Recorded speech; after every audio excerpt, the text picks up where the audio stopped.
누가복음 읽기 오늘 몇 번째죠? 14번째입니다. 누가복음 1장 24절입니다. 사갈의 이야기는 일단락 됐습니다. 23절로 끝났습니다. 직무를 다 마치고 날이 되어 사갈에는 집으로 돌아갔습니다.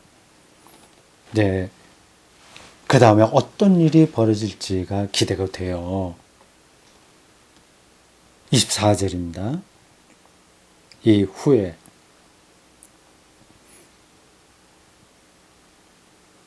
그의 아내 엘리사벳이 잉태하고 5달 동안 숨어 있으며 이르되, 이렇게 되어 있습니다. 24절에요.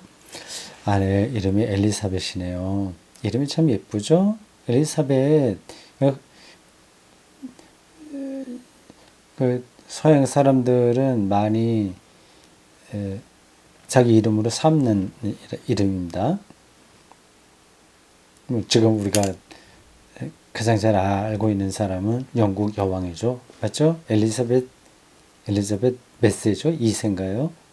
참 오랫동안 여왕을 했습니다. 지금도 90한 4, 5세 정도 되지 않았을까요? 지금도 좀 건강하신 것 같습니다. 여왕 제도, 왕제도죠. 여왕제도가 아니라. 근데 영국은 재밌습니다. 여왕도 나오네요. 우리나라도 여왕이 있었던가요? 신라시대 때는 있었던 것 같기도 한데, 고려나 이시조선, 그때는 여왕 이름을 제가 있는지 없을 겁니다. 아마 기억할 수가 없어요. 왕제도가 그렇게 무조건 나쁜 건 아닙니다. 영국의 왕제도가 남아있고, 일본도 그 유사하고요. 뭐 그런 나라에 몇 군 태국도 있고 여러 군데 있습니다. 근데 지금은 현실 정치에는 거의 참여하지 않죠. 근데 왕은 아니지만 왕의 역할을 하는 사람이 있습니다. 북한이에요. 김일성, 김정일, 김정은 3대에 걸쳐서 한 나라의 최고 통치자로 활동합니다. 왕이죠. 그대로 그 왕조를 이루고 있습니다.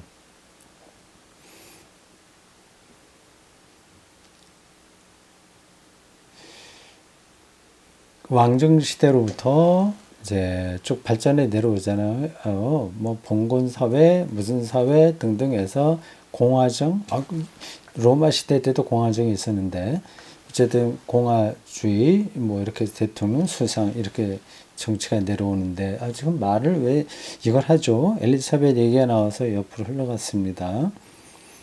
뭐 시작했으니까 그거는 이제 정리를 해야 되겠습니다.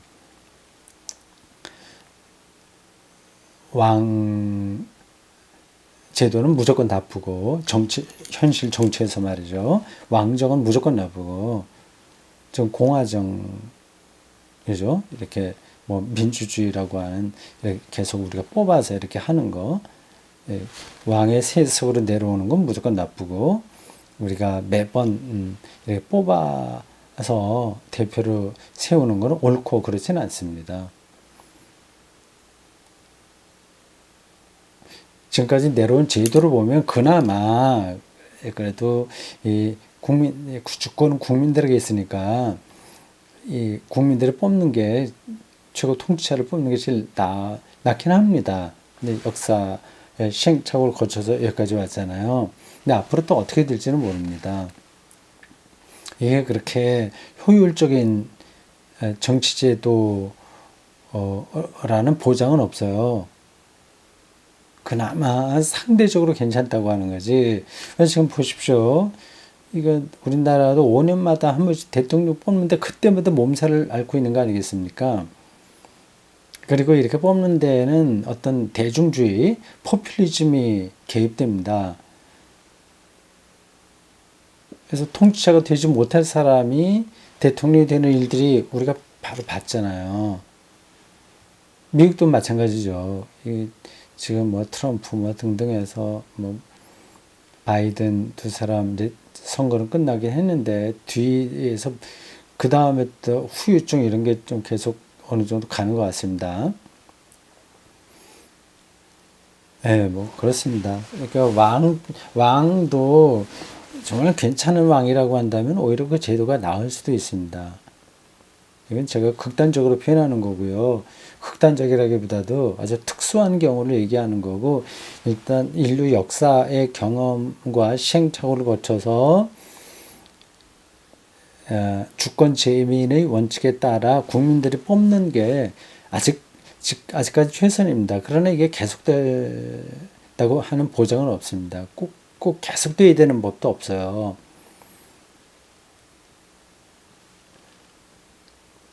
그 로마 가톨릭 교회의 그 정치가 교황제도 아닙니까? 우리가 보면 조금 우습죠. 어떻게 한 교황이 그 오랫동안 그 죽을 때까지 그 직을 수행하냐. 근데 그 나름대로 거기도 그렇게 하는 게 교회를 지키는데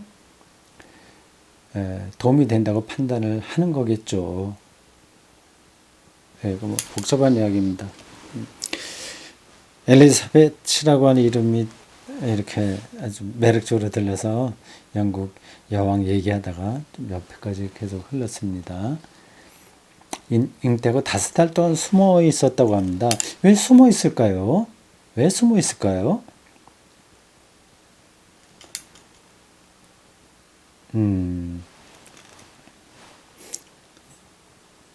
엘리사벳이 임신하게 된 거는 임신은 사가랴하고의 관계로 일반적인 방식으로 된 거겠죠.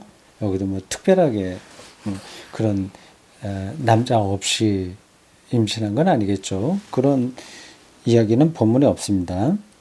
이 엘리사벳이 부끄러워했던 것 같아요. 왜 부끄러워했을까? 아닐 텐데. 근데 5달 동안 숨어 있다고 하지 않습니까? 무슨 사연이 있는 것 같은데 제가 잘 모르겠습니다. 이 공부를 하기 위해서 제가 주석을 따로 보지 않습니다. 그냥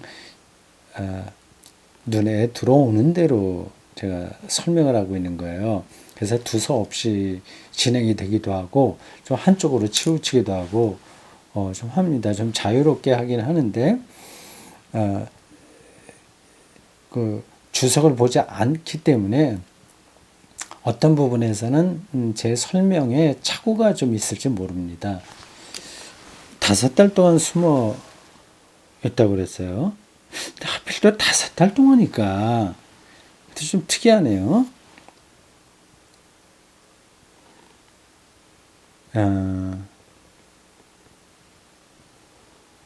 뭐 됐습니다. 그냥 지나가요. 25절 주께서 나를 돌보시는 날에 사람들 앞에서 내 부끄러움을 없게 하시려고 이렇게 행하심이라 하더라. 부끄러움을 없게 하신다고 하는 것은 이제 아기를 낳았다는 얘기입니다. 그 당시 여자가 결혼을 했는데 아기를 낳지 못했다면 이제 부끄러운 일이니까 그러니까 부끄러움을 없게 하시려고 임신하게 하셨다. 그 뜻이겠죠. 그 24절에서는 5달 동안 숨어 있는 거 보니 좀 부끄러워하는 것 같고, 이제 25절에서는 부끄러움을 없게 하시려고 이렇게 하셨다. 그거 좀 대비되고 있어요.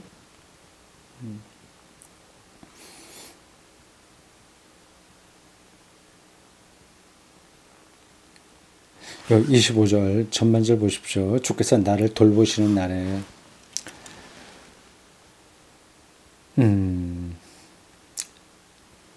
본문이 다른 이야기도 하려고 했겠으나 이렇게 이런 표현을 통해서 던지는 메시지도 있을 겁니다. 그가 생각하는 어떤 메시지가 있을 겁니다. 주께서 나를 돌보시는 날에 부끄러움이 없어진다고 하는 겁니다. 예, 주님의 돌보심, 주님의 함께하심, 거죠. 그게 우리가 부끄럽지 않는 삶의 토대입니다. 도대체 부끄러운 삶이 뭐고 부끄럽지 않은 삶이 뭐냐 하는 것도 우리가 더 생각할 수는 있어요. 각자 생각해 보십시오. 우리는 자꾸 바깥에서 나를 어떻게 보느냐, 이게 창피한 거냐 아니냐, 너무 예민한 것 같습니다. 저희가 혼자 사는 게 아니라 어울려서 사니까 어느 정도는 뭐 그게 영향을 받긴 하나 너무 지나친 거죠. 가난할까봐. 가난한 건 부끄러운 거로 생각하거든요. 이거 극복이 될까요? 참 쉽지 않을 것 같습니다. 그러니 결국 현대인들은 다 상당한 부분에서 부끄럽냐, 부끄럽지 않냐, 거의 예민하게 생각하며 사는 것 같습니다. 이게 극복되지 않는 한 마음의 평화, 안식은 요원한 거죠. 말은 이렇게 하는데 정말 하나님의 돌보심에 근거해서 부끄러움을 그 어떤 상황에서도 넘어서서 살아갈 수 있는 힘이 있냐, 당신이 있냐, 그런 것에 자신 있게 대답하기는 어렵겠죠. 그래도 방향은 있으니까 그쪽 가봐야 되겠습니다. 주께서 나를 돌보시는 날, 거기서만 우리는 부끄러움을 넘어서는 삶을 살아갈 수 있다. 틀림없습니다. 자, 오늘 여기까지입니다.